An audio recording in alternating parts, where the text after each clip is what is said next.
But what I learned is that the more I loved me, the less I expected of others to fill me up. The more I forgave myself of how I thought I was to be in the world and how all the shoulds, I should do this as a mom, as a wife. The more I let go of those things and started saying to myself, what is my truth? What rings true for me? Then I stood in that truth and I became more loving, I became kinder, I became more supportive of my family.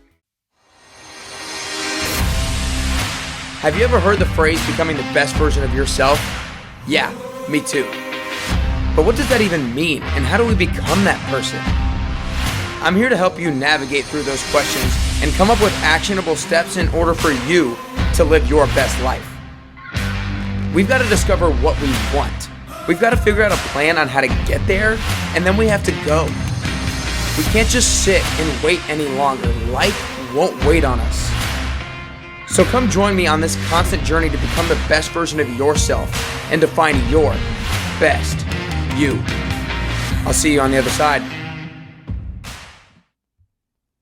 All right, what's up, everybody? Welcome back to Nick Carrier's Best You podcast. I am super excited today with the interview with Terri Britt that I have with me today. Terri is an author, speaker, love expert, energetic healer, and former Miss USA 1982. So I'm really excited to kind of get into some of the Miss USA stuff, but then kind of to get into how you started doing the energetic healing stuff, your coaching, the worthiness quotient, and all that kind of stuff. And appreciate you taking the time with me today, Terri.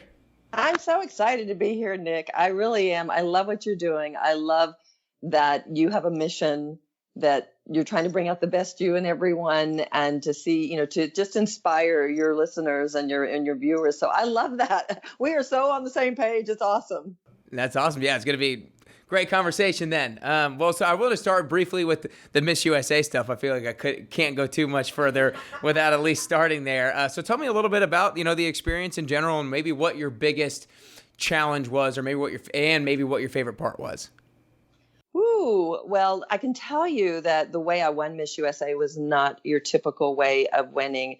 I had been in college. I'd been a straight A student, but I followed my boyfriend to school. And I wanted to get into broadcasting, but I was so dysfunctional that I followed him to a school that did not have a broadcasting department, if you can imagine. I mean, how many of us do that, right? So by the time I got into my second semester of my sophomore year of college, I was miserable. I mean, I was so angry. I put my fist in his kitchen window. Oh, my Lord. Yeah, I was always looking for him to fill me up. And I was miserable because I wasn't honoring who I was, right? I was just doing what I thought I needed to do to be in this relationship. Well, finally, I was in my second semester of my sophomore year of college, and I was talking to a friend on the phone, explaining to him how much I hated school. He said, "Don't go back." And I said, "I have to." And he said, "Says who?"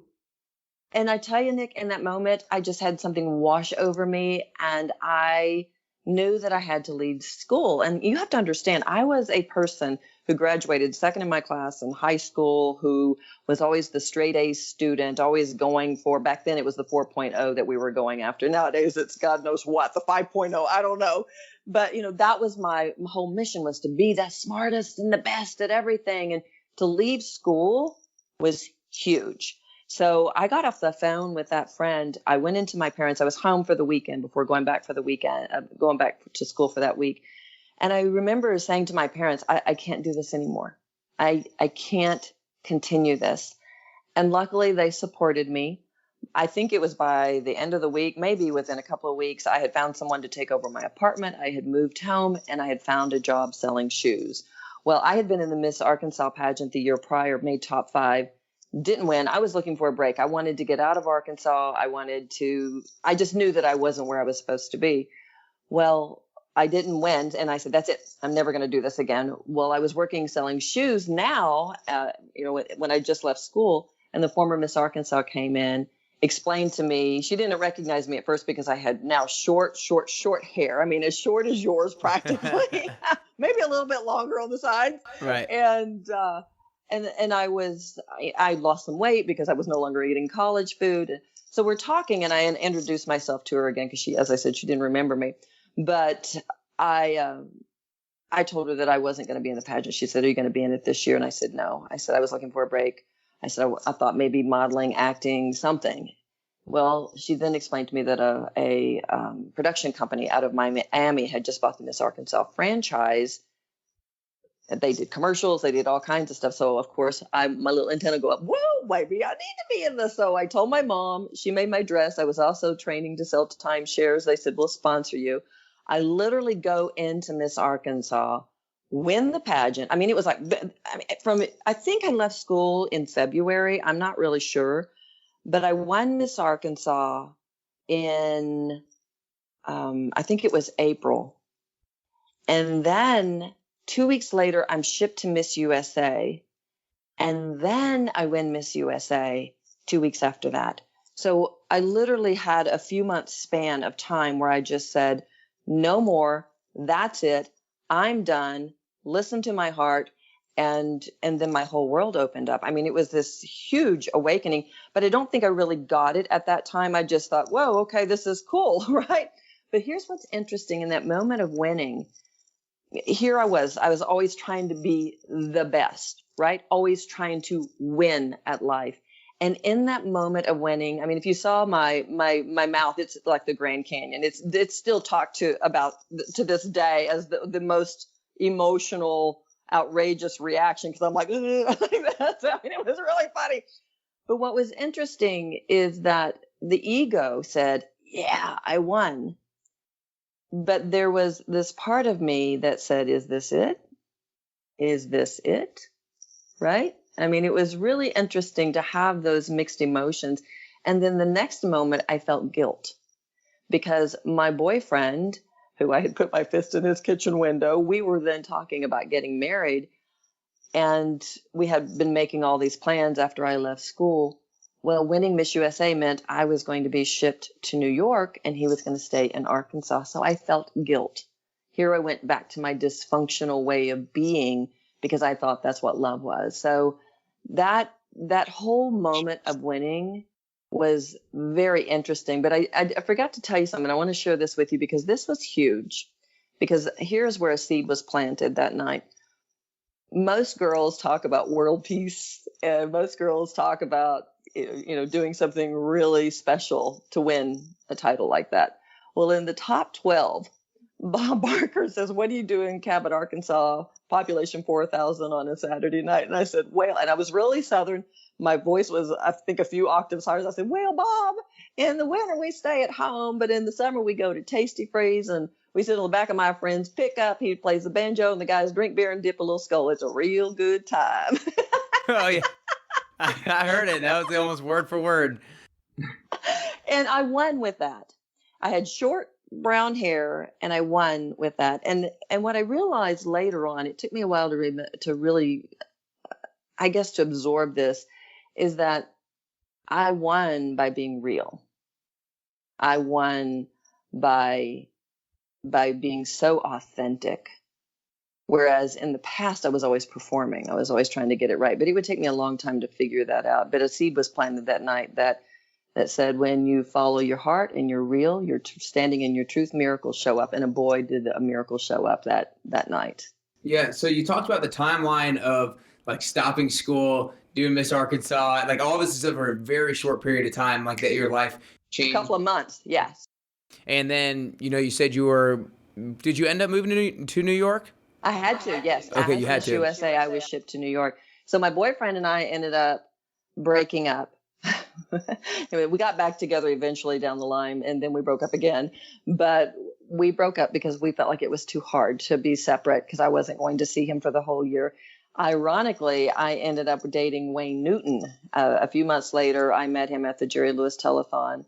Didn't really have an interest in meeting him, but the vice president of Caesar's Palace said, oh, he would like to meet you and Miss Universe. So we walked into this dressing room and there was this magnetic spark. I don't know. So we started dating, had this whirlwind romance.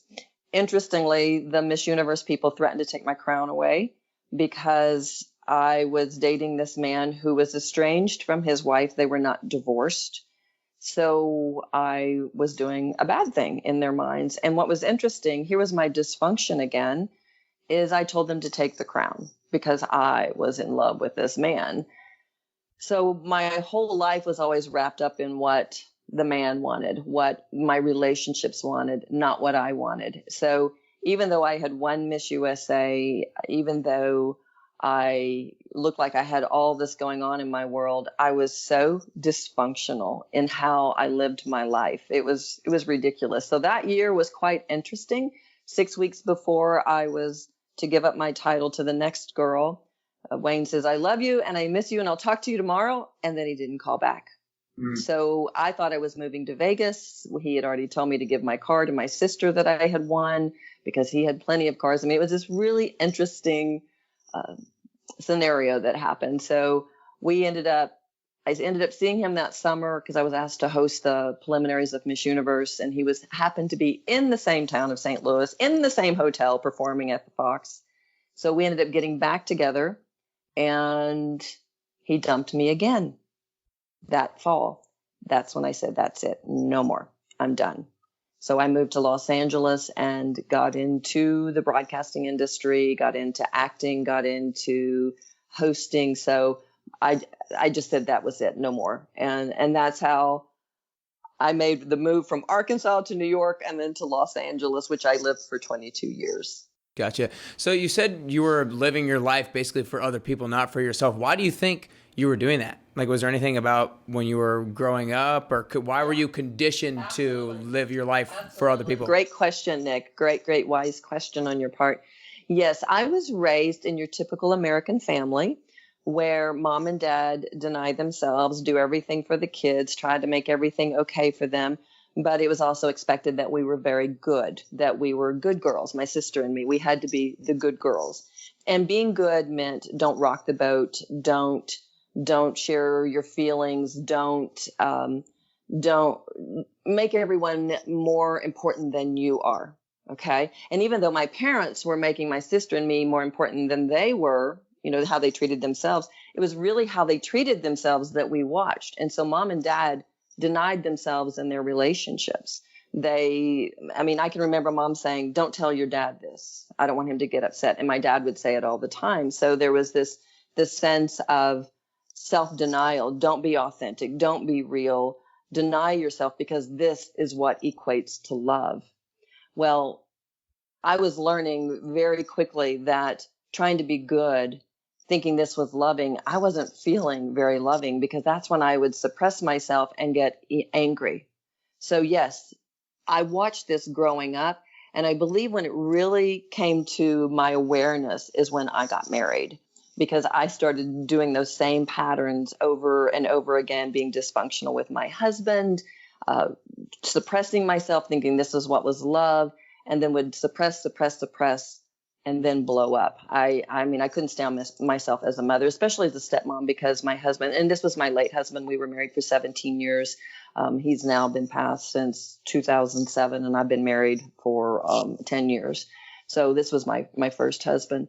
But yeah, it was interesting. My family, it was the awareness of I am doing these same patterns and programs that my family did, and this is what's creating so much pain and suffering for me. Yeah, well, it sounds like it's not a bad thing to be caring for other people, right? Like it's good to be not selfish and want what's best for other people. So how as a parent can you properly not suppress yourselves and still live for yourself, but still be wanting to look out for your kids and be super caring and be selfless in a sense? Well, selfless means not being of the ego. Okay, so when we're doing everything trying to get it right for our spouses and our kids, if you really look at it closely, and I write about this in my book, The Enlightened Mom, but if you look at it really closely, what you're really wanted if you're really honest with yourself, okay, if you're really, really honest, what you're wanting is for your family to love you in return. So that is the selfish act. That's the ego. So when you're selfless means I'm letting go of my ego. So selfless means I'm going to honor and love the way I was created. And in that unconditional loving space, I'm going to be more loving, but I'm also going to move out of ego and connect to my soul. Now, I had to learn this through a process of schooling that I went through and learning about energy. But what I learned is that the more I loved me, the less I expected of others to fill me up. the more I forgave myself of how I thought I was to be in the world and how all the shoulds, I should do this as a mom, as a wife, the more I let go of those things and started saying to myself, what is my truth? What rings true for me? Then I stood in that truth and I became more loving. I became kinder. I became more supportive of my family, because when I wasn't standing in that truth and when I was living by what I thought I should be, I was disconnecting from who I am. I was disconnecting from my soul. And in that disconnection is where I got angry, because I was constantly performing for love. I was looking for love out here, which is the ego. Okay. So that is selfish. But selfless, self-full means that I am loving myself and I'm being kind and gentle to myself, knowing that this is my greatest act of service. And I learned that because I remember my late husband said to me, he said, I feel better in my skin right now than I've ever felt. And I said, why? He was this big guy, okay? And he was being very emotional. And he said, because you forced me to it. And I'm looking at him going, how in the heck did I force you to, to do this? I mean, he says, how did I do this? And he said, well, you quit caretaking me to find yourself, Terri. He said, it forced me to find myself. And now I feel better in my skin than I have ever felt. And I thought, how profound is that this man who I was constantly denying myself like I did in my old relationships. And I started recognizing that this was making me angry. So I said, no more, I'm not going to deny myself. And as I did this with every step, the walls of resentment came down between us. Our marriage that had felt like it was faltering came back together. We came back together with a sense of our mission is to be unconditional love for ourselves so that we can have that within our relationship. My kids quit fighting because there was a shift in me and I quit trying to control their fighting. So instead of being in that space of judging them, I just looked at what is it that I judge in myself that is causing me to react to them. So the whole mission in our family became one of let's be in unconditional love. Let's be in this space of no longer in the ego, which means I'm going to perform for you and do everything for you because I want you to love me in return. And instead, I'm going to take responsibility for my happiness, for my healing, for my wholeness, for my joy, for my peace. And then I'm going to be that example for you to watch and learn. And that is when I recognized that was my greatest act of service to my family. And that's, to answer your question, it was just understanding that and seeing the shifts and the changes. Right. So, stopping denying yourself and stopping suppressing yourself was able to relieve you of your anger.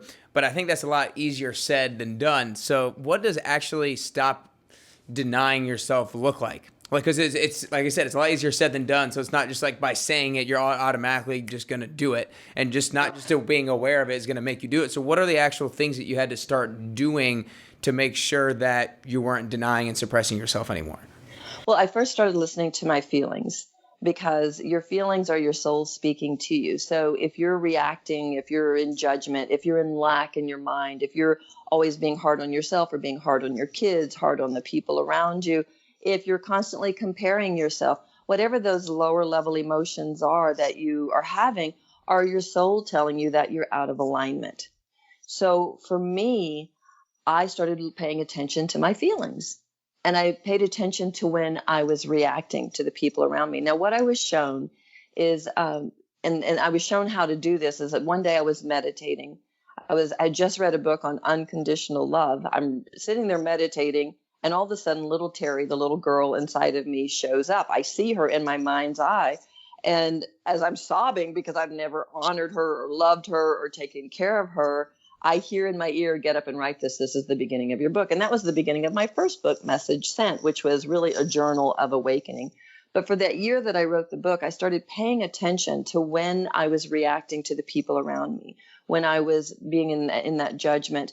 And when I would listen to those feelings, I knew they were a gift. I call it the retrieving the gift of love process. So I allowed those feelings to guide me deep within. And I would talk to little Terri, the little girl that showed up in that meditation.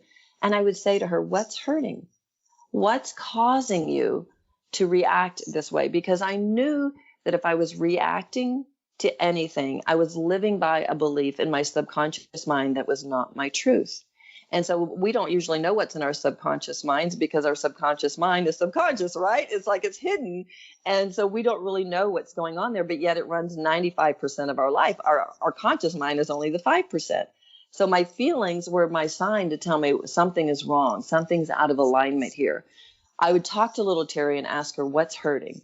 What's going on with you? And then by getting to the belief and releasing it, giving myself permission to stand in my truth, it would shift. And I'll give you an example. And I think this is a great example. So for a couple of years, and this was after winning Miss USA, this was after doing everything. Every time I'd go to the bank, I'd go to the grocery store, I would feel anxiety, what most people would call anxiety. Okay. I felt it as energy because I had been studying energy and understanding how it affects, because we're all energy. So I'd been studying energy and I felt it as energy, but it really drove me nuts. I mean, I would literally sit there and shake like this when I would go into one of these places. So I started, at first I was resisting it and judging it, which is what we often do with our feelings. If they don't feel good, we resist them. Some people will take an antidepressant. We'll do these things to say, I don't want to feel this feeling. But luckily I heard in my ear one day, embrace this, see it as a gift. So I started saying, thank you. Thank you, thank you, thank you, thank you for this gift. I know that if I am reacting this way, that something is hurting inside of me. So I'm just going to say thank you. It was about 2 months later, I believe, I was in Office Depot. I was there doing some just shopping in the morning. No one was there. And I started feeling this feeling again. I'm thinking, what in the world is going on? I mean, it was really starting to drive me crazy. So I leaned over my shopping cart. I visualized little Terri because I had been having this relationship with her now as she had shown up in my meditation. I visualized her there and I said, what's hurting? What's causing you to react this way? And in that moment, she said to me, in my mind, when I go out into public, I have to act perfectly or I get into big trouble. In that moment, I got to the belief that was causing me to have such anxiety. And you know what I did, Nick? I said, I'm the boss now. And if you need to do cartwheels down this aisle to make this go away, that's okay. I didn't have to do cartwheels. What I did in that moment is I took back my power. I took back the authority of my life. Instead of trying to be good and instead of living by that rule that you have to have perfectly when you go out in public, I got to the core. I released it by saying, I'm the boss now. You can do cartwheels down this aisle. And you know what, Nick? It went away. That feeling I had every time I went out into a public place went away just like that. That's how you get to the bottom of it. You follow your feelings and see what is the belief I'm holding on to and what is the truth. Because a lot of times we have beliefs that we took on that we don't know they're running our lives. But we took them on since childhood. I mean, I was raised in a family that was very strict. I after winning Miss USA, I had a woman come up to me and say, I'm not surprised you won Miss USA. When you were a little kid, your dad would just look at you and you would freeze. So there were very strict guidelines in our household. My parents both had been abused somewhat as children. And so they believed that the better that, and I say abuse, they just had a lot of corporal punishment. And that is abuse now, we know. But for them, they luckily weren't doing the physical punishment, but they were very strict because they believed that this is what was going to bring me love. They did it out of good intentions. But what they didn't realize is that as they were trying to make me be good, they were telling me to separate from who I am, to separate from my soul. And for me, Nick, when you separate from your soul, you separate from God. For me, putting God first now is what I understand is when I honor and love the way I was created. And I'm in unconditional love and kindness and compassion and forgiveness for myself. And that is where I put God first. And that's where I become my best me. Mm-hmm. That's amazing and so cool that you were able to kind of have that awareness of how to properly ask yourself the questions and how to properly talk to yourself about figuring out what the emotions and feelings, where they stemmed from. But I don't think a lot of people are necessarily that fortunate to have that little Terri, that person to talk to figure out why they're why the certain thoughts and why certain feelings or certain energy is coming their way. So how do you coach people to try to figure out where emotions and where feelings are coming from and where their root stems from? Well, it's interesting because one of the parts that I would like to share with you now is when I discovered that I had some anger issues, because I had anger issues, but I wasn't, just like you said, I wasn't paying attention to them, right? I would blow up, especially with my late husband's stepson, who was 5 at that time, and he's now in his 30s, late 30s. So I didn't understand what was going on. I just knew that I was angry all the time. And I went to take this course, and the teacher says, "Oh, so your story is anger." And I went, "What?" I didn't even realize that my story was anger. So I had to get in touch with, how do I react to the world, right? And it was huge. It was it blew my mind. Was this at Clearsight? Do what? Would you say? Was the professor at Clearsight when he told you this? No, this was I was taking Landmark, a class at Landmark Forum, and this is just a self-help organization out in Los Angeles. I was living there, and I was taking this class, and I started getting angry because he would say nobody was raising their hands, and I've been raising my hand all morning, and it was a way to get us to get the feelings coming to the surface. Well, finally he calls on me, and I blasted him because that's what I did. And he says, "Oh, so your story is anger." He called me on my story. I didn't even realize that that's where I went to. So what you just said is so accurate, right? Is that we don't know where we're going to. And I mean, I think for some of us, especially me as a mom, I had so much mom guilt because I didn't want to be angry. I think as a parent, we do start recognizing some of our feelings and what we're doing. We're just not sure what to do with them. We don't know why we're doing this. And this is what I learned. So after that course, my dad got sick. And as a kid, I attached myself to my dad because he at least would say, "You can be anything you want to be." He had his rules, but he would say, "You can be anything you want to be." So I attached to that because I felt really, really positive. But then I saw my dad lose everything in bankruptcy. He became an alcoholic. And by the end of his life, at the age of 54, he died a broken man of lung cancer. So I had really attached myself to him as a kid. Dad's way was the right way. So and also it's because what was shown in our household, kind of like what I'd done with all the men, that my mother gave her power to daddy. So that's just what I did. So I get into therapy, and the therapist said, "You're wound really tight. You need to get into meditation." I ended up at a healing school, about an energetic healing school, learning about meditation and then energy. And then I switched schools to another school that was called Clearsight, the one you mentioned.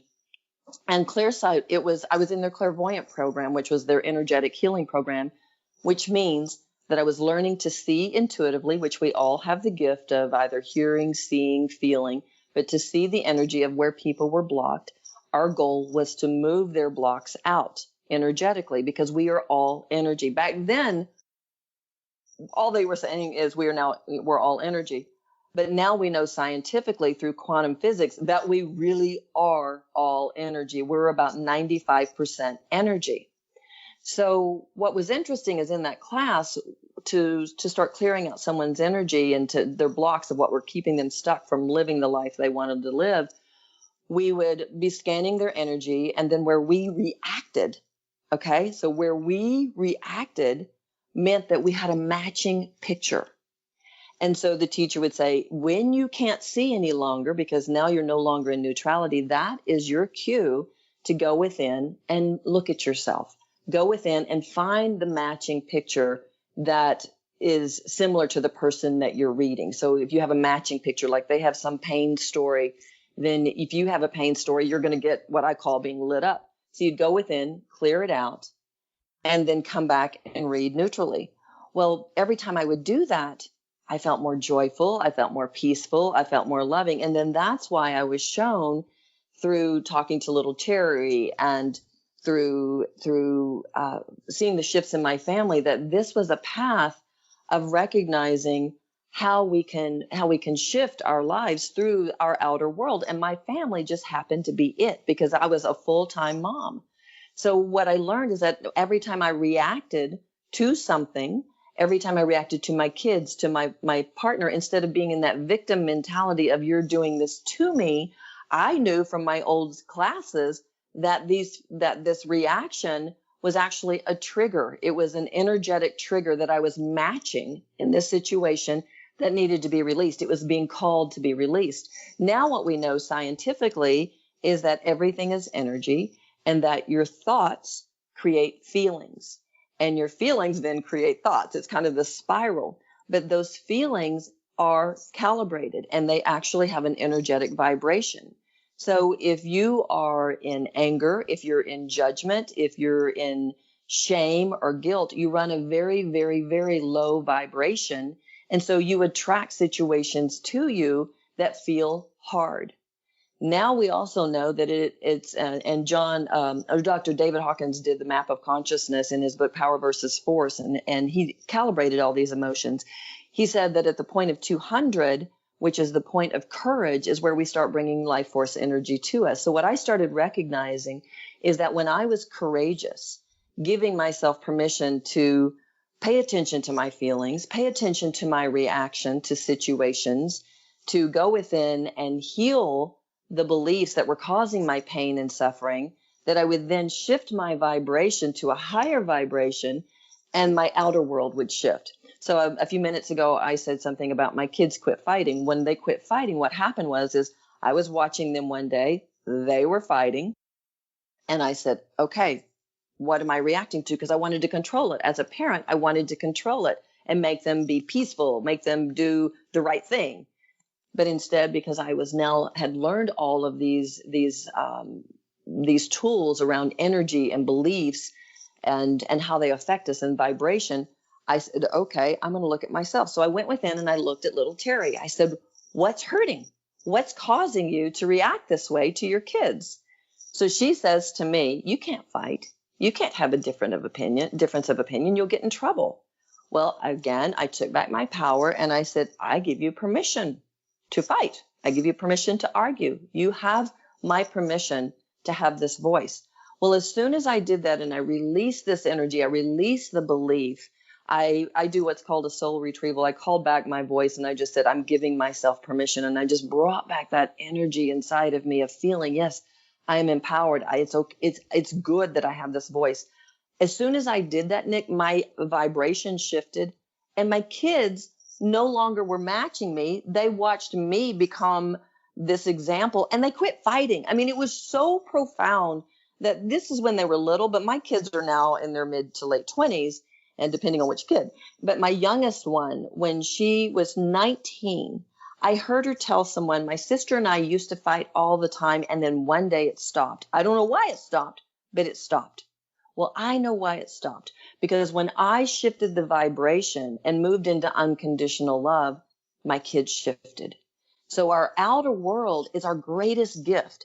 If it will pay attention instead of staying in that victim mentality or staying on antidepressants because we don't want to feel, or, just being angry all the time and then blaming everyone. If we'll see those feelings as a gift to show us that we are either in alignment, because if you're in alignment, you're joyful, you're peaceful, you're feeling like you're in a flow. And if you're out of alignment, it means that there's a block there, that there is an emotional block that is keeping you at a low vibration. So you're going to attract these things to you from your outer world. So your outer world is absolutely a gift, showing you whether you're in alignment or whether you're out of alignment. Mm-hmm. Yeah, I think I like what you said, that the outer world is a gift to you, because I feel like so many people who, I just have had conversations a lot with people who feel like they're so much in their head and they think too much about what they're thinking about, and they're not. And I feel like they would say their outer world is like their enemy, just because it gives them so many different thoughts and feelings and emotions, and then they get so caught up in their head. So, what would you tell to somebody how to properly channel that energy of all the thoughts that somebody might be having and running through their head? Is it asking themselves just where it's stemming from?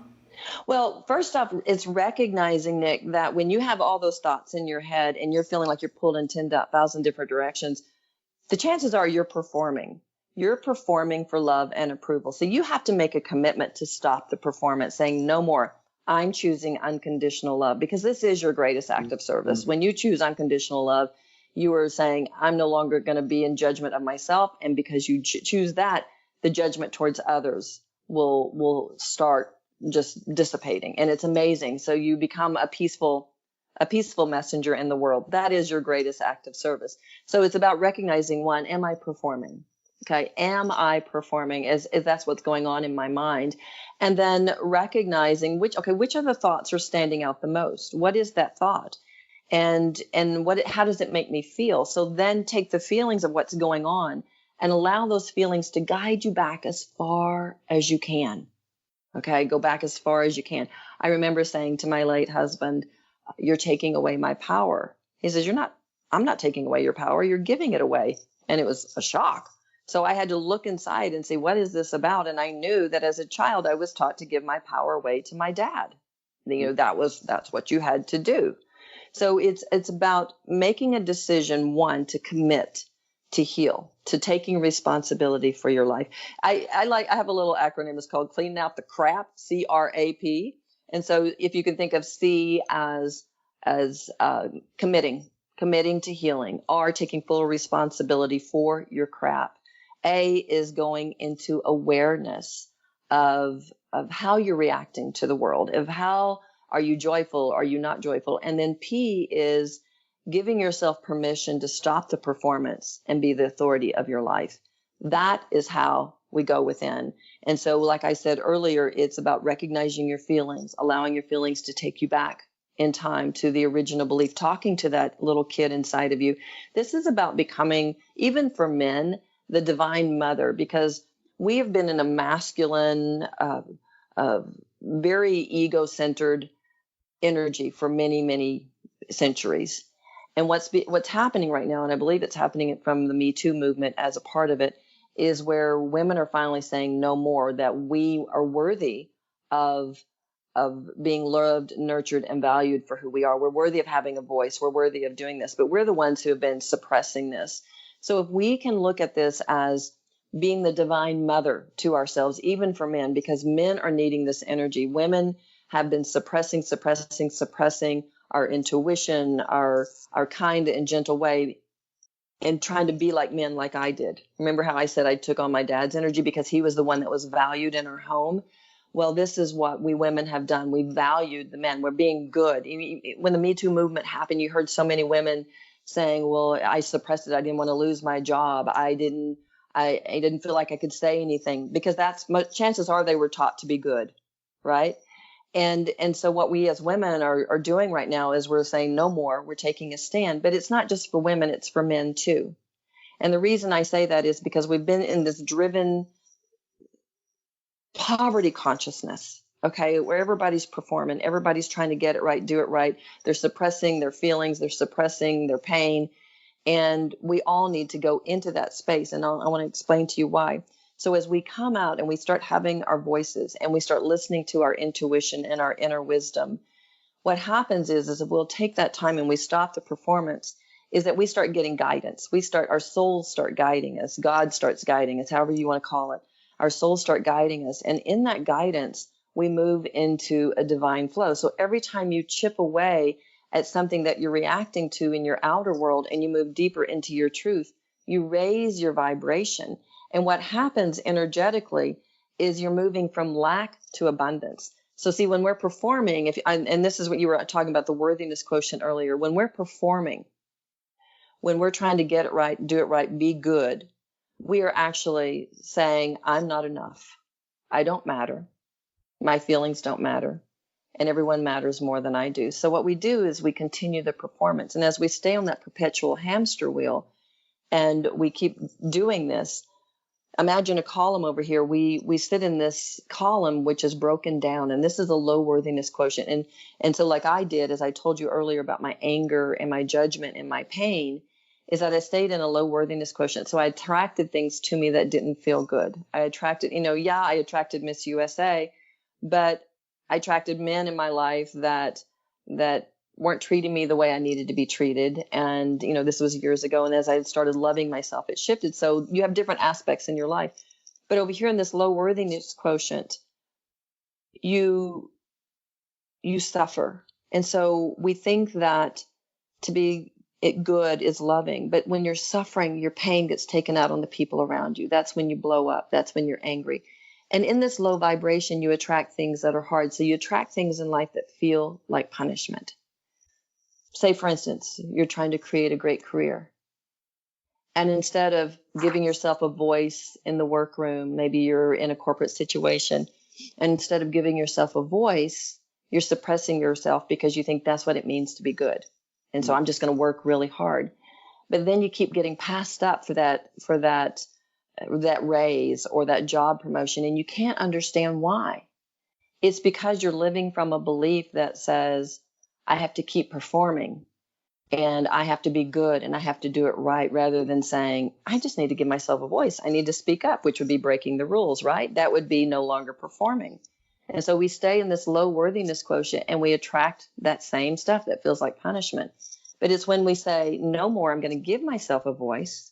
I'm going to love myself. I'm going to treat myself as if I matter. I'm going to nurture myself. I'm going to listen to my intuition. I'm going to listen to my wisdom. We cross this divide of lack and we go into a high worthiness quotient. We move into alignment with our souls. And you have to think of this as prosperity consciousness. Over here in the low worthiness quotient was poverty consciousness. But when we move over here and love ourselves unconditionally and start giving ourselves a voice, say what we want, give ourselves a break, because in our world, we've been so attached to that warrior energy of pushing, that, we're all suffering. We're all falling off this hamster wheel because we're exhausted. But when you listen to your intuition and you come over here and you start saying, okay, I'm getting a hit that I need to go talk to my boss, or I'm getting a hit that I need to go put a resume out, or I'm getting a hit that I need to talk to my husband and share with him how I'm feeling. What you're doing is you're now moving into a divine flow. You're raising your vibration. So now you attract things that are at a higher vibration that feel loving and kind. So this is what we're missing. We've been in this world where it's all push, shove, and everybody's trying to compete and be the best, when to be the best you have to give yourself permission to get off of this hamster wheel, to stop the performance, love yourself unconditionally, nurture yourself, be that divine mother to yourself, listen to your intuition, and move into this high worthiness quotient so you open up and receive things that match this higher level energy. So I'm sure you have been coaching people a lot who have this worthiness quotient issue, if you will, for lack of better terms. Is there a number one, most common question that people ask you when you're maybe in the first coaching call that you have with them? Is there something that, or just a common theme that people come to you with that you're yep, I heard that several times before? Yeah, it's what's wrong with me. People always think something's wrong with them, which then puts them back on that low worthiness quotient perpetual hamster wheel, because then they're trying to prove their worth over and over again. And the reality is there's nothing wrong with any of us. We are divine. We make up the body of God. If you're biblical, it says we make up the body of Christ. We are all part of this energy. So there's nothing wrong with us. But as long as we think we're bad, as long as we think that we're doing something wrong, we're going to stay at that low level energy. So worthiness is recognizing that you have a gift, maybe many gifts, that you are enough, that you're human, that you are worthy of making mistakes, and that it's okay, because those mistakes can be your greatest teachers if you'll look at it that way. So yeah, it's what's wrong with me is what I hear a lot. Wow. Yeah, I feel like I think a lot of times nowadays that's also brought upon from social media, and a lot in the sense that everybody always puts the best thing out there, whether it's social media or whatever it is. Everybody sees the glamour, and nobody sees any kind of hard work or any of the bad things that go on behind the scenes. So they think because I'm having bad stuff, that person's not. So what's wrong with me? So I feel like a lot of it is kind of brought on by that as well. You're so right. You're so right, Nick. And that is so right on the nose, which makes life so much harder for everyone, where we're seeing suicide rates and depression. I don't even know what the numbers are now on people taking antidepressants, because they're saying, what's wrong with me? Why can't I get ahead? Why can so-and-so have it all, but I can't? And the reason that maybe so-and-so can have it all is maybe because they have a little bit more permission level to be who they are, to shine their light, to rock the boat, to break the rules, and to go after their dreams, to take risks. But we get so caught up in our world of being in that safety net of if I don't conform to what everybody else wants, then I'm going to somehow suffer. I'm going to somehow struggle. And I don't want that. That's scary. People see the world as scary. I think we have to see the world as love, that everything is an emanation of God, and that if it looks bad, it's just showing me what I need to heal inside of myself. Mm. So you had a number of or a couple of relationships, at least, that you said were not the best for yourself. A lot. I had quite a few way back when. Right. So, but now you feel like you're called a love expert, right? So how does somebody go about finding the right partner? Like what kind of questions do you maybe need to ask yourself, or do you need to ask somebody else in order to determine whether or not they're the right partner? Well, it's interesting because a lot of times I've been doing a lot of people have been asking me these questions lately about relationships. So what I did, and this is what I taught my daughters as well, is that every relationship is an opportunity to see what you want and what you don't want, to start creating some strong boundaries of what feels good to you. So when I finally met my late husband, it felt pretty good, even though I was still performing. Interestingly, as I started shifting and he started shifting, we really moved into a dynamic, amazing relationship.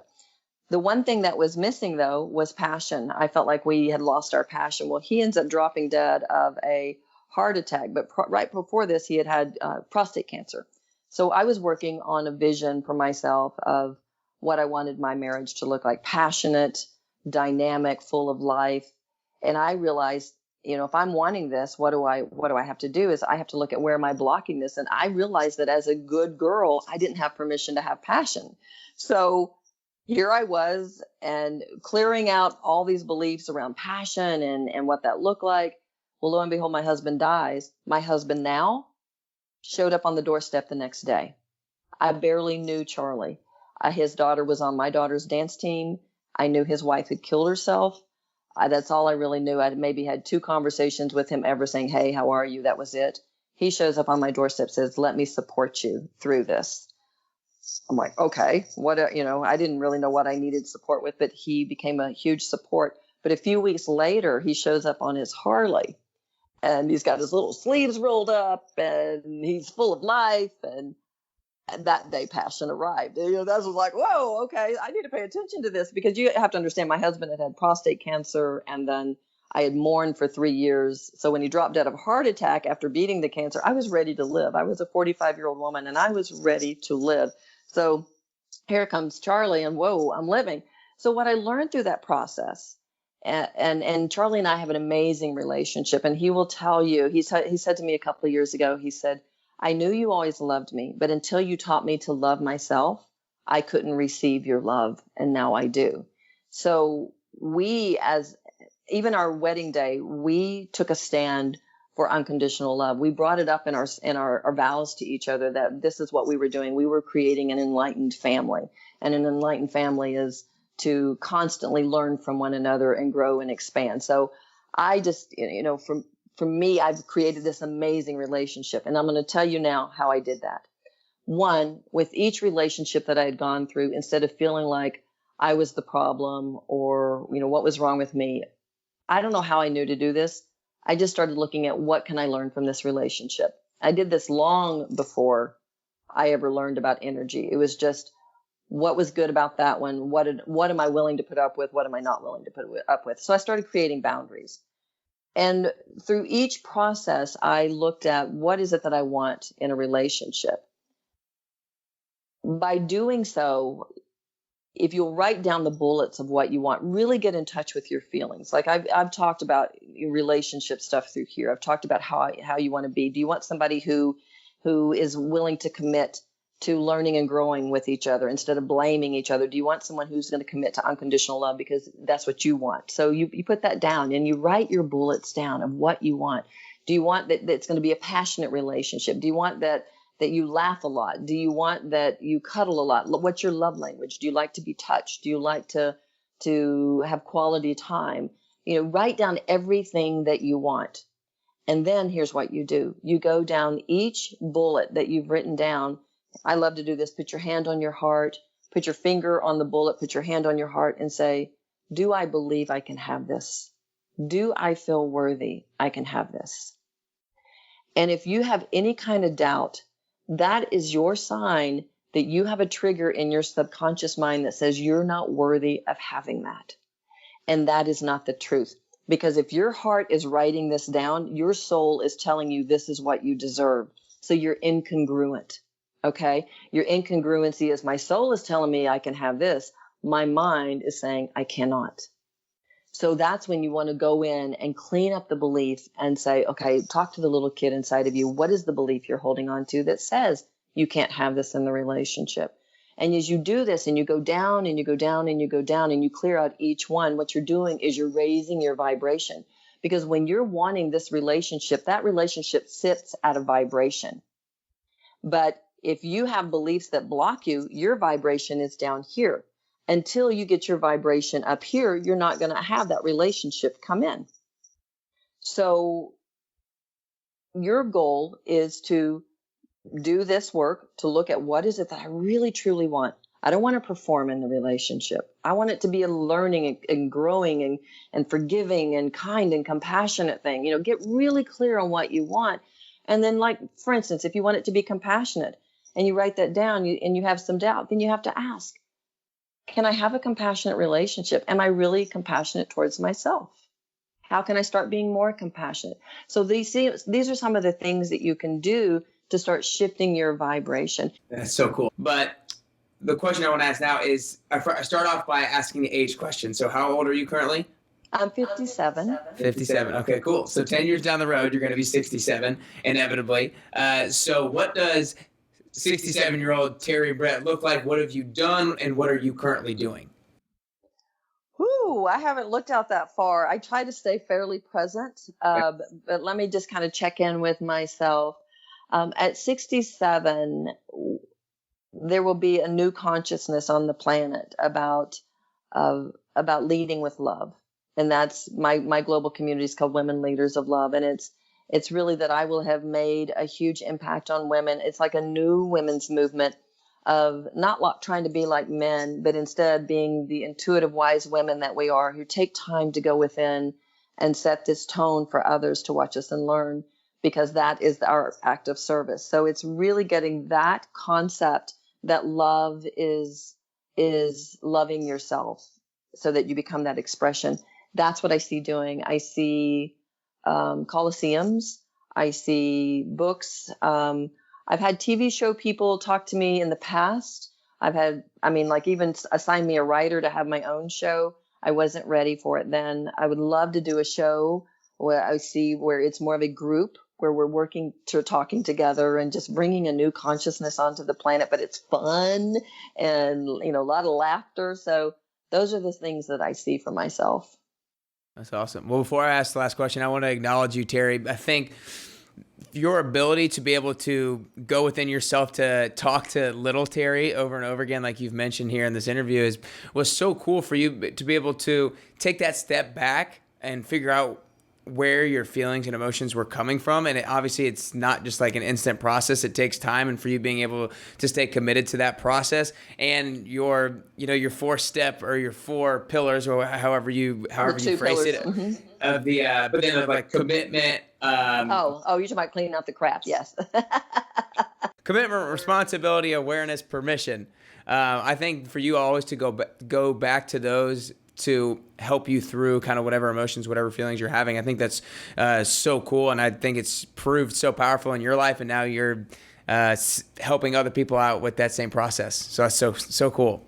Thank you so much. I love this, and I love that I've been on this journey. And let me tell you, there's been a lot of highs and lows. But when you start recognizing that if you commit to unconditional love, that everything that you're walking through is an opportunity for you to serve. So when my kids, for instance, go through something really hard, and they want to go into the victim mentality, immediately I will invite them into the conversation of, what is this teaching you? How can you shift this energy so that you can serve others and help them grow too? And just that creates a sense of purpose to your life so that you can move forward. Mm-hmm. Well, I know everybody's going to be super moved by this episode and want to learn a little bit more about you. So tell us how we can best support you, where people can find you, like your website, your monthly call, the different books that you've put out, and all that kind of good stuff. All right. Well, first off, I want to invite anybody who's listening to go take the Worthiness Quotient quiz. It's really fun. It looks at all the different aspects of your life. Just go to terribritt.com/quiz. And Terri is Terri, and Britt is BRITT.com/quiz. And if you're a woman and this really appeals to you, grab my Women Leaders of Love ebook. It's my Worthiness Quotient Breakthrough Bundle. It's free. It's terribritt.com/leaders. My book, The Enlightened Mom, actually won Best Spiritual Book of the Year at New York and San Francisco book festivals. You can get it on my website at terribritt.com, on Amazon, all those different places. Message Sent was my awakening. I've got programs on my website. I've got books. I've got all kinds of stuff to help you really become that loving, nurturing energy towards yourself so that the world mirrors this back to you, that you deserve to be loved, nurtured, valued, and acknowledged, but you have to start with yourself. And then my radio show is called Terri Britt's Leading with Love. You can catch it on my radio page at terribritt.com/radio, on iHeart, iTunes, Spotify. So it's just Terri Britt's Leading with Love. And this is, weekly guest. What else? Have I missed anything? I think is that everything? I don't know. You hang out on social media? Do you have any social media or anything? Oh, social media. Facebook as Women Leaders of Love. My Instagram is Terri Britt. Those are probably the two that we use the most. LinkedIn is Terri Britt. So yeah, please join us on Facebook, on our Women Leaders of Love on Facebook. That's where we do most of our activity because there's so many women on Facebook. So that's where we put a lot of our influence there to really inspire you, to lift you up, give you tools, give you information that will help you become that woman leader of love. Awesome. I love it. Well, the last question I always ask has to do kind of what we talked about before we hopped on the show, that it's becoming the best version of yourself is a very unique journey, and I believe it's a constant journey. I don't think we're ever at the best version of ourselves. Hopefully on our last day we can take our last breath knowing that we got as close as we could have. But so what I want to ask for you personally is if you could currently do or work on 3 things to get closer to the best version of yourself, what are those 3 things that you could currently do or currently work on? Well, every day is a day of working deeper into unconditional love and loving myself. So I'm always paying attention to my reactions and to my feelings. Where am I joyful? Where am I not? And so that is my number one commitment, no matter what. I am here to evolve and to move into unconditional love. That is my sole purpose. So that is it. The second thing for me is to keep giving myself full expression of my voice. I have a tendency to shut it down at times, just out of fear, because sometimes, I was raised to some of the things that I do, my intuitive work, and I was raised that was wrong. And so I'm constantly chipping away to love myself unconditionally, knowing these are my gifts to help people move through their blocks and to talk about energy and healing, which some people, it scares them. So that is a continued commitment. But again, it goes back to unconditional love. And the third thing is to always let more fun in my life, because when you're in the high vibration of fun and playfulness, that's when you get so many downloads, and that is fun for me. So those are the things. Awesome. Those are great 3. That's all we got. I appreciate your time, Terri. Thank you so much, Nick. This was a great show. Great questions, and such a wise young man you are. But thank you for having me on. It was great fun.